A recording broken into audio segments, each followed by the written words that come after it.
When I was 14 years old, I became pregnant and hid the pregnancy for 7 months until the baby was born. And I say the baby because I was so disassociated and still do feel such a disassociation. I never felt like it was my baby. And in the process of hiding that secret, as we've talked about on this show, Life Class, hiding that secret and carrying that shame really blocked me in so many ways that I remember being taken to the detention home when my mother was going to put me out of the house at the age of 14, and being taken to the detention home and waiting to be processed through the detention home and recognizing in that moment that I have been abused since I was 9 years old, raped at 9 years old, abused at 10 years old, molested for all of those years, and now pregnant as a result of that. And looking around the detention home at all of these girls who'd been placed there for being bad girls.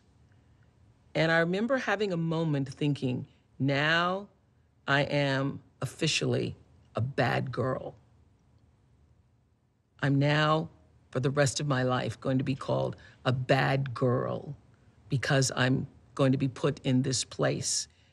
And thinking to myself, sitting there waiting to be processed, that I really don't belong here, and I don't even know how this happened to me, that I am in a place for bad girls because I didn't feel like I was a bad girl.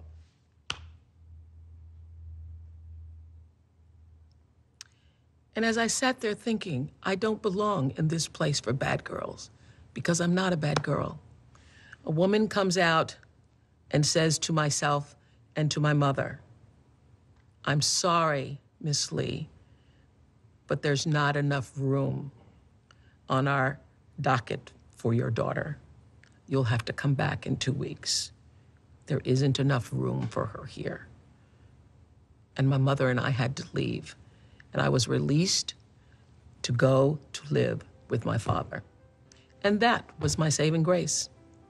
And so from that moment forward, I felt like I had been somehow saved, that somebody up there, out there, recognized that I wasn't a bad girl.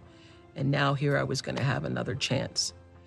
And after I gave birth at 14 years old to a child that I never even knew how this even happened to me at the time, when that child died, my father said to me, this is your second chance.